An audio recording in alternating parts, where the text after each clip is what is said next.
There's no feeling more intense than starting over. If you deleted your homework the day before it was due, as I have, or if you left your wallet at home and you have to go back after spending an hour in the commute. If you won some money at the casino and then put all your winnings on red but it came up black. If you got your best shirt dry cleaned before a wedding and then immediately dropped food on it. If you won an argument with a friend and then later discovered that they just returned to their original view. Starting over is harder than starting up. If you're not ready for that, like if you've already had a bad day, then what you're about to go through might be too much. Feel free to go away and come back. I'll be here. Alright, thanks for coming with me on this trip. I'll understand if you have to take a break at any point.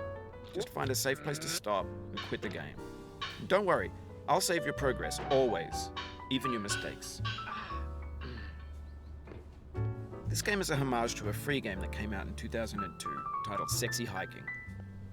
The author of that game was Jazuo, a mysterious Czech designer who was known at the time as the father of B games. And B games are rough assemblages of found objects. Designers slap them together very quickly and freely, and they're often too rough and unfriendly to gain much of a following. They're built more for the joy of building them than as polished products. In a certain way, Sexy Hiking is the perfect embodiment of a B game.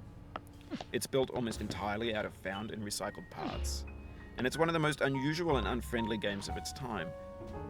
In it, your task is simply to drag yourself up a mountain with a hammer. And that act of climbing, in the digital world or in real life, has certain essential properties that give the game its flavor. No amount of forward progress is guaranteed. Some cliffs are too sheer or too slippery. And the player is constantly, unremittingly in danger of falling and losing everything. Anyway, when you start Sexy Hiking, you're standing next to this dead tree that blocks the way to the entire rest of the game. It might take you an hour to get over that tree, and a lot of people never got past it. You prod and you poke at it, exploring the limits of your reach and your strength, trying to find a way up and over. And there's a sense of truth in that lack of compromise. Most obstacles in video game worlds are fake. You can be completely confident in your ability to get through them once you have the correct method or the correct equipment or just by spending enough time. In that sense, every pixelated obstacle in Sexy Hiking is real. The obstacles in Sexy Hiking are unyielding, and that makes the game uniquely frustrating. But I'm not sure Jazuo intended to make a frustrating game. The frustration is just essential to the act of climbing, and it's authentic to the process of building a game about climbing. A funny thing happened to me as I was building this mountain.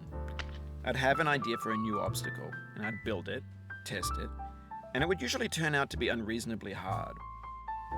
But I couldn't bring myself to make it easier.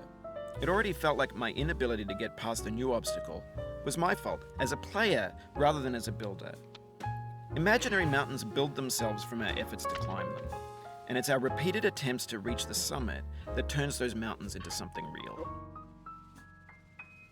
When you're building a video game world, you're building with ideas, and that can be like working with quickset cement. You mold your ideas into a certain shape that can be played with, and in the process of playing with them, they begin to harden and set until they're immutable, like rock. And at that point, you can't change the world, not without breaking it into pieces and starting fresh with new ideas.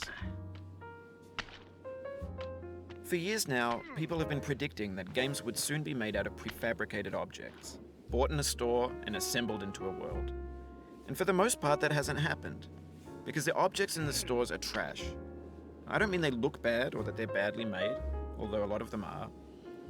I mean they're trash in the way that food becomes trash as soon as you put it in the sink. Things are made to be consumed and used in a certain context, and once the moment is gone, they transform into garbage.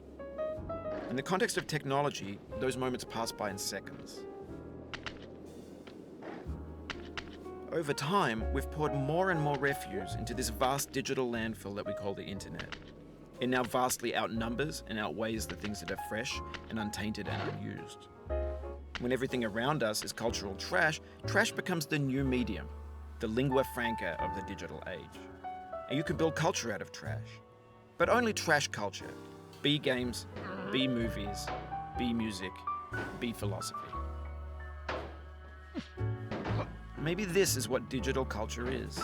A monstrous mountain of trash, the ash heap of creativity's fountain. A landfill with everything we ever thought of in it.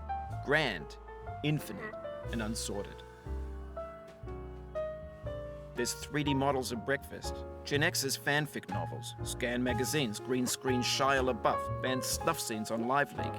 Facebook's got lifelike bots with unbranded adverts and candid shots of Kanye and Taylor Swift mashups, car crash epic failed GIFs, Russian dashcam vids, discussions of McRibs, discarded, forgotten, unrecycled, muddled, rotten, untitled.